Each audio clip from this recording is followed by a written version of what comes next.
23 juin, salut tout le monde, un angle mort, style reportage aujourd'hui. Un peu moins dans la direction usuelle que vous connaissez probablement. Là, merci d'ailleurs à tout le monde qui s'abonne à nouveau. Je vous salue à chaque fois. Je vous connais pas si vous m'écrivez pas, mais je vois bien les chiffres monter. Je me dis, on a des nouveaux dans la salle. C'est le fun. Alors voilà, donc pour ceux qui n'ont pas encore goûté à la réouverture, et notamment ce qui se passe au centre-ville de Montréal, je veux vous décrire la situation qui est encore un peu de style film de zombie. Et puis, je vais vous parler de ma journée que j'ai faite hier, au complet. Puis, je vais vous faire mes commentaires à travers ça. Commençons par la matinée. Bon, matinée normale, j'enregistre mon podcast, etc. Après ça, je me dirige vers le Nautilus Plus, centre-ville, place Montréal Trust. Où est-ce qu'on a reçu des consignes comme quoi, grâce à leur application, tu es capable de voir en temps réel c'est quoi le pourcentage par rapport au nombre maximum permis. Fait que je regarde sur mon app, c'était 8 %. Fait que je me suis dit, c'est pas la ruée qu'on aurait pu prévoir pour un lundi de réouverture. Et là, il disait, on suggère fortement d'éviter les douches, puis on suggère fortement que vous ayez un masque, puis la serviette est obligatoire. Alors, moi, je me plie à tout ça. Hein. Je pars, c'est à côté de chez nous, c'est pas trop loin.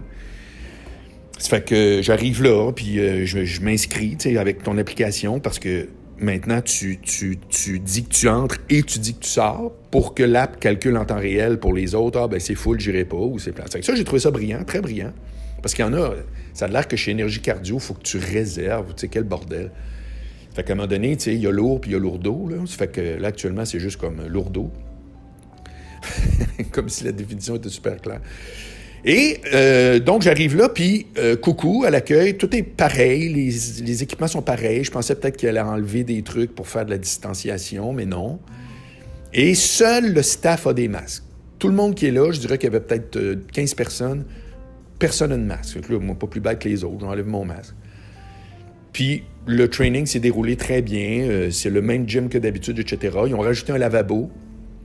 Dans le centre, si tu veux, là, près de la fenêtre, à peu près dans le milieu du gym. Ils ont rajouté un lavabo, puis effectivement, tu peux te laver les mains à l'occasion, etc. Puis voilà. C'est que tu te désinfectes, il y a des trucs pour désinfecter ici et là, puis tu as ta serviette, tu mets ça pour, tu nettoies ton bain après. Honnêtement, là, ça s'est hyper bien déroulé. Après ça, je suis allé rejoindre Red Fred, qui m'a fait une suggestion d'ailleurs que je vais commencer cette semaine. Il m'a dit, moi, j'aimerais ça si tu parlais en début de podcast, tout le temps, vu que tu lis, parce que moi, je lis toujours 5-6 journaux avant de commencer. Là. Le Monde, le New York Times, Journal de Québec, Journal de Montréal, La Presse, je fais un petit bout dans le Devoir, puis je regarde Twitter, puis Facebook. Ça fait qu'il dit, ce serait le fun si tu faisais un résumé, mettons, le point qui t'a accroché de tous les journaux que tu as passés ce matin-là. Il dit, moi, j'aimerais ça. Ça fait que je vais essayer ça en intro. Je vais tout le temps vous dire, OK, aujourd'hui, voici, là, le Journal de Québec, j'ai retenu ça, puis de là va partir mon sujet de la journée. Je vais essayer ça demain ou après-demain, on va voir. Bref, on s'en va dans un petit pub anglais qui s'appelle Lord William dans Griffintown, qui est à côté de chez lui. Et on est les deux seuls. Puis il nous dit, « Hey, vous êtes nos premiers clients depuis qu'on réouvre, on est ouvert à 11h, etc. » Encore une fois, il n'y a pas une foule au gym, puis il n'y a vraiment, vraiment pas une foule dans le pub. On est littéralement deux et on est resté deux pendant tout le lunch. Alors, évidemment, une semaine de veille de Saint-Jean, évidemment, à plus 34, bon, tu sais, je comprends tout ça, là, mais il reste que, là, je commençais à me dire, hey boy, c'est beau de dire on réouvre, là, mais quand le monde dit, faites bien attention, là, faut réouvrir, faut être prudent, faut pas que ça reparte, je pense que tu n'as pas grand-chose à faire. Pour le moment, là, dans ma tête, il est rendu midi, il n'y a pas grand-chose à faire pour éviter ça.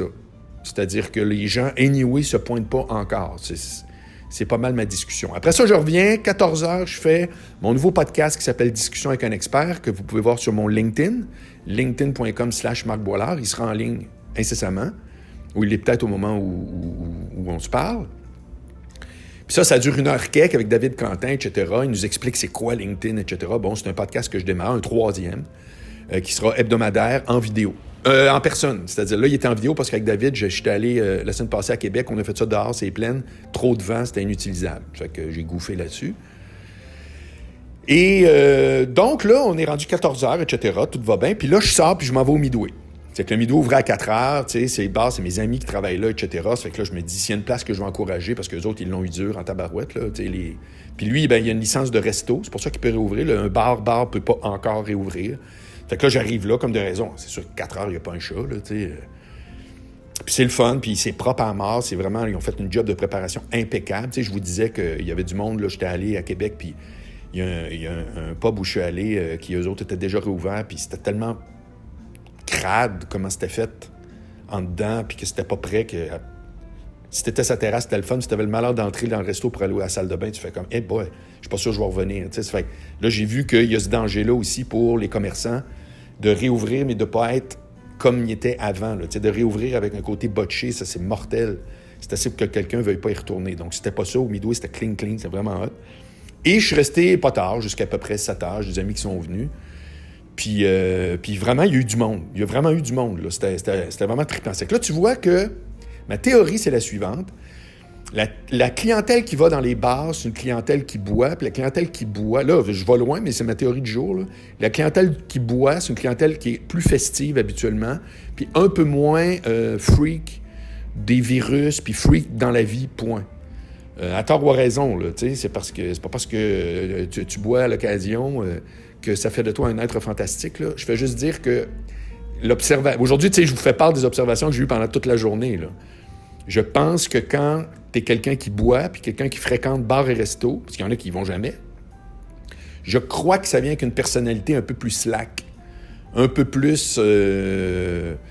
bon, on s'amuse en général, on a du fun, je crois que la réouverture des débits de boissons, pour lesquels j'inclus les restos, mais pas nécessairement les restos, là, le bouillon Bilk, là. Pas le Continental à Québec. Je parle de la Cage au Sport, par exemple. Je pense qu'eux autres vont avoir une clientèle qui avait hâte de retourner puis qui va recommencer plus vite, de par le profil littéralement psychologique du type de client.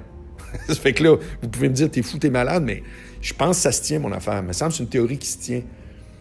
Alors que quand tu vas dans les centres d'achat, parce que pour aller, ce que je vous ai pas dit, c'est que pour aller au Nautilus de Place Montréal-Trust, tu passes par le promenade de la cathédrale, le centre Eaton, tu rentres par le Labbé, là, dans le centre-ville, puis tu peux te rendre par les souterrains. Là. Puis il n'y avait pas un chat, sérieux, là. Il y avait, mettons, je sais pas, moi, si j'ai croisé 20 personnes en marchant 10 minutes, là, tu sais, c'est comme, il y avait personne. Pourtant, le métro marche, les gens se promènent, ils ont un masque ou pas, tu sais, c'est comme, mais... Ça fait que cette réouverture-là, pour ceux qui s'attendaient, là, on va tomber un peu en mode pronostic, pour ceux qui s'attendaient à ce que ça peut être potentiellement, comme ça a l'air que ça arrive en Floride. En Floride, ils ont réouvert, mais ils ont réouvert avec Donald Trump qui arrête pas de dire c'est pas grave, puis ça passe à la TV, comprends-tu, big time. Puis là, ils sont en train de refermer quasiment juste 2 semaines plus tard. Ça, c'est zéro, là. Ça fait qu'ici, pour ceux qui ont peur que ça arrive, moi, je vous annonce que ça arrivera pas. Ça, je peux vous le dire, je suis sûr. S'il y a une deuxième vague, elle va être minime et sous contrôle parce que clairement, les gens de 1 ont changé beaucoup d'habitudes. Là, les histoires de se laver les mains puis tout, c'est réglé là, dans la tête du monde. Puis s'embrasser entre étrangers qu'on n'a pas vu depuis 8 ans, pas sûr que ça va continuer. Puis de 2, ben il n'y aura pas tout à coup des gros rassemblements de gens collés les uns sur les autres parce que manifestement, puis c'est là qu'on peut dire d'accord, pas d'accord, selon nos allégeances, mais le gouvernement, tous les jours, à 13 heures, il y a tant de morts, il y a tant d'infectés. À un moment donné, c'est sûr que ça fait peur. C'est que là, on peut dire « Ah, ça fait peur, ça fait trop peur. » Ou ça fait peur, puis ça fait en sorte que ce que je vois, c'est qu'effectivement, il y a vraiment une crainte, qu'elle soit exagérée ou pas, c'est pas mon propos, mais cette crainte-là fait que la réouverture va clairement au niveau du contrôle du COVID. Il n'y a rien qui me fait dire que ça pourrait repartir en fou. Je vois que c'est le contraire parce que les gens sont encore paralysés par cette histoire-là. Fait que là, je voyais une entrevue de Bernard-Henri Lévy que je trouve qui était dans le champ complètement avec son dernier livre, qui appelle ça « Le virus de la peur ». Je pense qu'on va faire de même. Là, il dit « c'est exagéré ». Ben, c'est exagéré. Il tient jamais en compte le fait que c'est viral. Tu sais, si chaque jour, on nous disait combien il y a de morts par le cancer, ben de 1, qui dit que ce ne serait pas une bonne affaire, que le monde dirait peut-être m'arrêter de fumer. Mais de 2, si tu as le cancer, moi, ça fait quoi dans ma vie? À part faire « Ah, c'est plate pour toi ». Tu me le donneras pas, le cancer, si tu l'as, puis qu'on se serre la main. C'est ça, je trouve ça drôle. Les gens, souvent, quand ils analysent toute l'idée de communiquer les dégâts des virus, en l'occurrence celui-là, le COVID-19, c'est comme s'ils comparent ça à d'autres morts. Mais il y a le côté viral de l'affaire. Ça change tout, là. Oh, on se confine pas pour éviter les accidents d'auto. Non. Parce que oui, ça se peut que gaz au volant, tu me rentres dedans. Mais techniquement, si tu fais un accident d'auto, ça ne veut pas dire que tu m'en fais causer un pareil, inévitablement. Puis encore moins si tu as des maladies comme telles qui sont juste pas... qui se transmettent pas. C'est pas pour rien qu'on a capoté sur le sida puis qu'on... Ah ouais, les condoms puis tout. C'est à cause de son caractère transmissible. Bon. Fait que moi, ce que j'ai vu hier, vraiment, là, en plein centre-ville où ça a été le pire, parce que c'est la place la pire pour vivre actuellement, là. Moi, des arbres, j'en ai pas ben, je peux-tu vous le dire. Puis, fait que ce qu'il y a, c'est des beaux buildings, dépendamment où tu te promènes, remarque, là. Puis, c'était dans le quartier des spectacles, c'est le fun. Oh, wow, check. Ah, ouais, c'est super, pas un chat. Tu sais, j'ai comme... Ça fait que je vous dis pas que ça reviendra pas, là. Je fais juste vous faire vraiment un reportage jour 1 de ce qui s'est passé hier, puis je me rends compte que s'il y a de l'alcool d'impliqué, je pense qu'il y a beaucoup plus de monde un peu plus slack, un peu moins à cheval sur est-ce que c'est dangereux ou autre. Mon hypothèse, vous pouvez me dire si vous êtes d'accord ou pas. Puis pour le reste, hey boy, si vous pensez que tout à coup, c'est comme, hey, regarde les malades qui sont tous rassemblés, puis tout, moi, je vois exactement le contraire. Exactement le contraire. Pour ce qui est du centre-ville de Montréal, je vous le dis, les gens vont retourner tranquillement, puis ça va être beaucoup au fil des annonces, je crois. Quand tout à coup, ils vont dire, écoutez, comme hier, il n'y a pas eu de mort. C'est la première fois qu'il y a eu 0 mort. Fait que ça, c'est comme, wow, OK, il se passe quelque chose. À ce niveau-là, c'est bien géré. À un moment donné, tu vois, ça descend puis ça arrête. Est-ce que ça a été exagéré? Probablement. Est-ce qu'on pouvait faire autrement? Je ne crois pas. On pourra discuter longuement éventuellement, puis là, c'est de la pure philosophie entre quand on s'est rendu compte que c'était un virus qui attaquait particulièrement les vieux, voire les très vieux, les 80 ans et plus quasiment. Est-ce que si c'était à refaire, on devrait plutôt confiner ces gens-là, puis le reste continue à tourner normal, puis on assume que peut-être qu'il y aura quelques malades et quelques morts? Moi, je crois que oui, mais avec du recul. Quand tu es en plein dans ça, puis que tu vois que ça se propage partout dans le monde, puis que tu fais, ouais, telle affaire, qui aurait pu? T'sais, l'exemple de la Suède, c'est qu'actuellement, ils ont rattrapé, grosso modo, par 100 000 habitants, le nombre de morts qu'il y a ailleurs. Mais ils n'ont pas scrappé une partie de leur économie pour autant. Fait qu'il semblerait qu'eux autres ont fait pas mal la bonne affaire. Il semblerait. Puis encore là, moi, je trouve ça drôle du monde que c'est même pas fini, puis ils sont en train de sortir des livres pour tirer des conclusions. Attendez, là. Juste une minute. Moi, aujourd'hui, je vous fais part de mes petites hypothèses. Mais dans la vraie vie, je voulais juste vous dire, faire un genre de reportage sur qu'est-ce qui se passe, comment ça se vit. Puis si vous-même, vous mettez en mode comment moi, je m'apprête à retourner dans les places qui étaient confinées et fermées récemment, est-ce que vous vous dites vous-même, « Ah, moi, pas de trouble, j'y vais, let's go, on fonce », ou vous avez des réticences? Parce que ce que vous avez comme réflexe, dites-vous que c'est partagé. Il y a d'autres mondes qui ont pensé ça. C'est que moi, hier, tu vois, au gym, très peu de monde, mais personne ne porte de masque. Ça m'a un peu surpris, honnêtement. Après ça, resto, 2 personnes pendant toute l'heure du lunch. That's it. Tu fais calvaire, on est loin du délire pour réouvrir à l'heure du lunch.